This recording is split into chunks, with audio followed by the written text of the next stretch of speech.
जब से गृह मंत्री ने यह अनाउंसमेंट किया कि सेना में अग्निवीरों की बहाली होगी, अग्निपथ स्कीम के तहत जब से इस बहाली की बात गृह मंत्रालय ने किया, गृह मंत्री ने खुद इसकी अनाउंसमेंट की, उसके कुछ ही घंटे बाद देश भर में विरोध प्रदर्शन शुरू हो गया।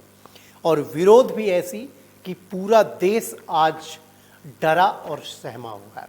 कहीं ट्रेनें रोकी जा रही है, कहीं ट्रेनों में आग लगाई जा रही है, कहीं बसों में आग लगाई जा रही है, तो कहीं सड़कों पे तांडव किया जा रहा है।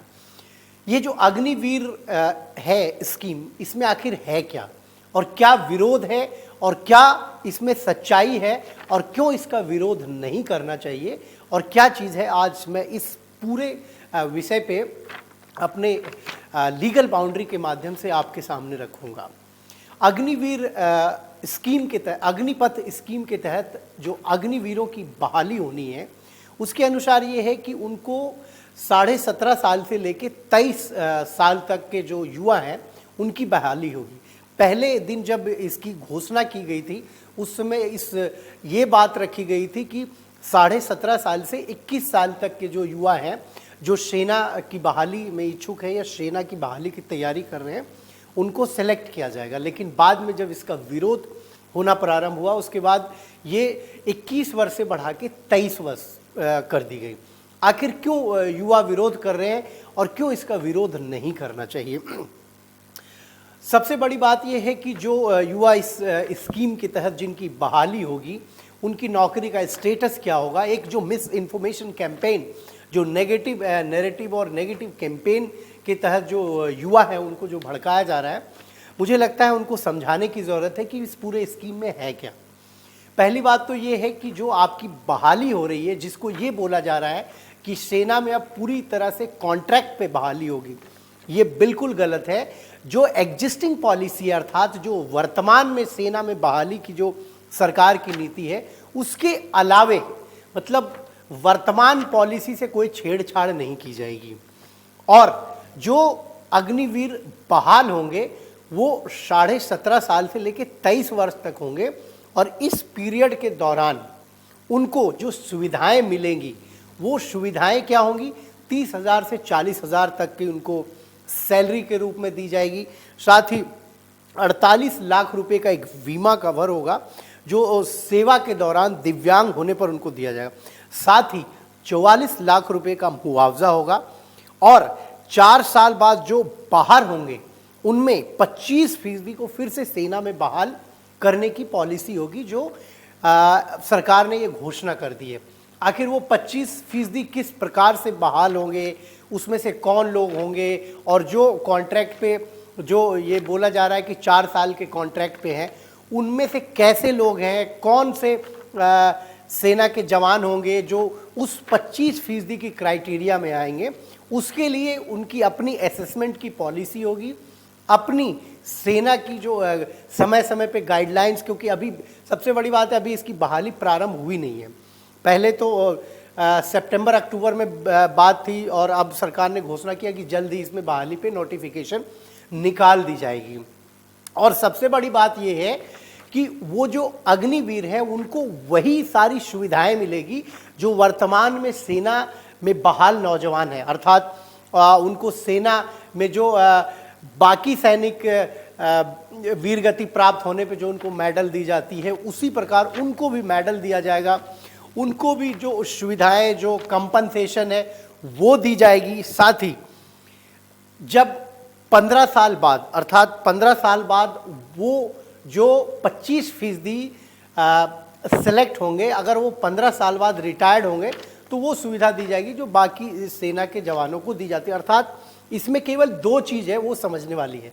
समझने वाली चीज़ ये है कि जो बहाली उनकी हो रही है 4 साल के लिए, वो बहाली 17.5 साल से 23 साल की है। अर्थात आप उस पीरियड के दौरान जो जब तक आप रहेंगे, इसमें बहाल रहेंगे, तब तक आपको पढ़ाई करने की भी छूट होगी। एक ये भी मिस इन्फॉर्मेशन फैलाई जा रही है कि क्या उनको पढ़ने की छूट होगी, वो अपने एजुकेशन को अगर कंटिन्यू करना चाहते हैं तो वो कर सकते हैं। उनके लिए साफ कह दिया गया है कि वो अपने एजुकेशन को कंटिन्यू कर सकते हैं और जो भी एजुकेशन लेना चाहते हैं उस दौरान, वो सर्विस के दौरान अगर कोई एजुकेशन लेते हैं तो उस एजुकेशन की जो डिग्री होगी उसकी वही वैल्यू होगी जो बाकी एक रेगुलर स्टूडेंट या जो और यूजीसी और मिनिस्ट्रीज की गाइडलाइंस, एजुकेशन मिनिस्ट्री की, वो इक्विवेलेंट होगी। ये एक मिस इन्फॉर्मेशन कैंपेन मैं देख रहा था टेलीविज़न पे। बच्चे ये कह रहे हैं कि जी हम अगर बहाल हो जाते हैं तो मैं अगर उस समय पढ़ाई करना चाहूँगा तो मुझे छूट दी जाएगी या नहीं। बिल्कुल छूट दी जाएगी, और अगर उस दौरान वो कोई डिग्री लेता है तो उस डिग्री की वैल्यू उतनी ही होगी जितनी बाकी रेगुलर स्टूडेंट डिग्री लेते हैं। एक और चीज़ है कि सेवा निधि के तहत उनको 12 लाख रुपए का मुआवजा दिया जाएगा। एक सवाल ये उठ रहा है कि अगर ये सैनिक जो 25% के अलावे हैं, ये अगर वहाँ से बाहर निकल जाते हैं अपनी सर्विस देके, तो उनको और क्या क्या प्रिविलेज मिलेगी। उनके लिए प्रिविलेज ये होगा कि जैसे एक तो सेंट्रल गवर्नमेंट ने अनाउंस कर दिया कि असम राइफल्स और जो पैरामिलिट्री फोर्सेस हैं वहाँ पे इनकी बहाली में उनको प्रिविलेज दिया जाएगा।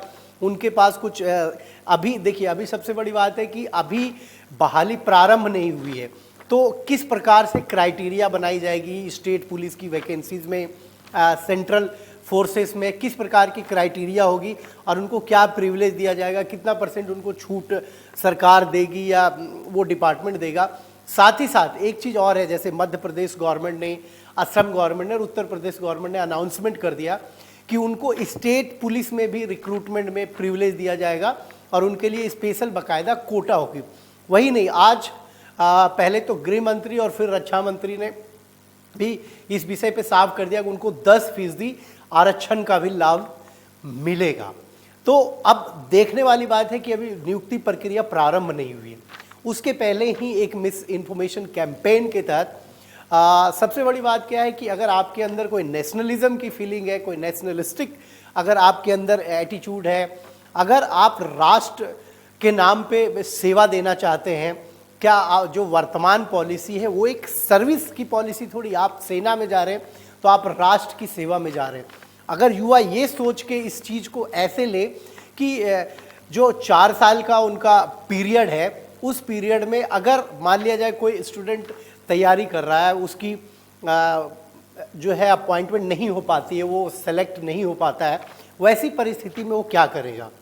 तो इसमें आपके पास एक ऑप्शन है कि उस पीरियड जब आप इस स्कीम के तहत बहाल होते हैं और जब 4 साल बाद आप बाहर निकलेंगे, उस समय आपके पास एक, पहली बात तो आप स्किल्ड होंगे, दूसरी चीज़ आपके पास ऑप्शन है, आप कंटिन्यू अपनी डिग्री कर सकते हैं, तीसरी चीज़ आपके पास पैसा भी होगा। आपके पास एक चीज़ और होगी, वो ये होगी कि आप देश के काम आएंगे। अगर देश के खिलाफ किसी प्रकार की कोई वैसी सिचुएशन, इंटरनल और एक्सटर्नल, चाहे आपदा प्रबंधन की हो, चाहे राइट्स कंट्रोल हो, चाहे किसी भी प्रकार की कंट्री में अगर कोई समस्या आती है और देश के ऊपर अगर कोई आक्रमण होता, उस समय भी आप एक इमीडिएट रिएक्ट करने वाले फोर्स के रूप में काम करेंगे। आप एक रिजर्व फोर्स होंगे कि आप प्रोफेशनली ट्रेंड होंगे तो आप राष्ट्र को इमीडिएट एक रिएक्ट करने वाले फोर्स के रूप में मिल जाएंगे और इससे आप राष्ट्र को फ़ायदा देंगे, आपके लिए भी फ़ायदा है। उसके अलावा बहुत सारी चीज़ें हैं, मल्टीनेशनल कंपनीज़ है, कॉरपोरेशंस है, गवर्नमेंट की बॉडीज़ है, वहाँ पे भी आपको एडवांटेज मिलेगी। जो एग्जिस्टिंग पॉलिसी है, उस पॉलिसी के तहत जो सेना के जवानों को सुविधाएं दी जाती है, उन सब चीज़ों पे कोई छेड़छाड़ नहीं की गई है।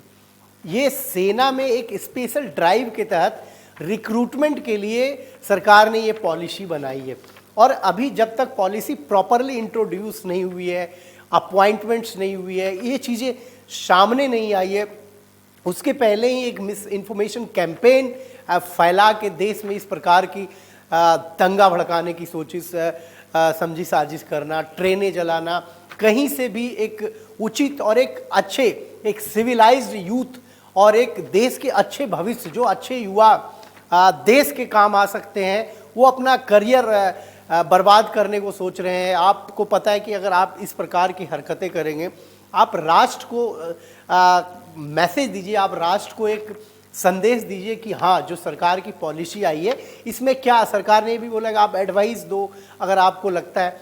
आप उस कार्य को करें जिससे राष्ट्र को फायदा हो। कोई भी स्कीम बिना ग्राउंड पे आए हुए आप इस प्रकार से विरोध कर रहे हैं, जैसे हाँ, विरोध करने का आपका अधिकार है, इसका ये मतलब नहीं कि आप डेमोक्रेसी में जो आपके एक राइट्स है उसको आप वायलेंट तरीके से आप लेके जाएं। आप सबको पता होगा अभी रशिया और यूक्रेन में वॉर चल रहा है। वहाँ पे यूक्रेन एक छोटा कंट्री होने के बाद भी रसिया को फाइट दे रहा है।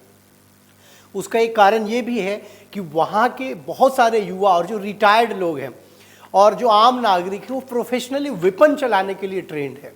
वो बाकायदा जो रशियन प्रोफेशनल फोर्सेस है उनसे फाइट कर रही है और वो इस प्रकार से फाइट कर रहे हो। सरकार ने जो वेपन उनको दिया, जो वेपन वो चलाने की शैली है, जो उनकी प्रोफेशनल ट्रेनिंग हुई है, वो उनको काम आ रहा है। तो आप इस प्रकार से प्रिपेयर किए जाएंगे कि आप स्किल्ड होंगे, आप फिनेंशियली स्ट्रांग होंगे, आप फ्यूचर में आपको अच्छी जॉब चाहिए वो भी आपके पास ऑप्शन होगा। आप सेना में भी स्पेशल प्रिविलेज के तहत जाएंगे, आपको कोटा होगा। साथ ही साथ आप राष्ट्र को काम आएंगे और इमीडिएट रिएक्ट करने वाली एक सरकार के पास रिजर्व यूथ फोर्स होगी जो काम आएगी। तो मुझे लगता है कि इस स्कीम को समझने की ज़रूरत है और विरोध आप कीजिए। विरोध एक डेमोक्रेटिक स्टाइल में हो और एक लोकतांत्रिक प्रक्रिया जो है उसके तहत हो। जिस प्रकार से युवा जो है आज देश में एक माहौल बना हुआ, लोग एक शहर से दूसरे शहर जाने में घबरा रहे हैं। एक कहीं ना कहीं अंतर्राष्ट्रीय स्तर पर भारत की छवि और सेना में जो है उनके मोराल पे कहीं ना कहीं एक असर पड़ेगा कि ये युवा इतने वायलेंट है जो खुद ये नहीं समझ पा रहे हैं कि अपनी देश की संपत्ति को बचाना है या नुकसान करना है। और इस प्रकार के युवा कहीं खतरनाक ना हो, जो एक आरोप भी लगा रहे हैं कुछ लोग कि ये रिटायरमेंट के बाद या 4 साल के बाद जो है वो इलीगल, क्योंकि प्रोफेशनली ट्रेंड रहेंगे तो कुछ ऐसी गतिविधि में चले जाएंगे, इन्फॉर्मेशन जो इनको ड्यूरिंग सर्विस दी जाएगी उसको ये शेयर कर देंगे। तो आप अपने ट्रस्ट को बिल्ड कीजिए। आप अपने ऊपर कोई आप पे आरोप लगा रहा है उससे आपको बचने की ज़रूरत है, समझने की ज़रूरत है और आपको पढ़ने की ज़रूरत है और प्रैक्टिकली ग्रास रूट पे इस चीज़ कि जब तक इम्प्लीमेंटेशन नहीं होती आप वायलेंट तरीके से और नेगेटिव तरीके से और मिस इन्फॉर्म्ड होके इस प्रकार से जो प्रोटेस्ट कर रहे हैं वो लीगल बाउंड्री आपसे अनुरोध करता है कि इस तरीके से प्रोटेस्ट ना करें। धन्यवाद। आप मेरा चैनल को लाइक करें, सब्सक्राइब करें।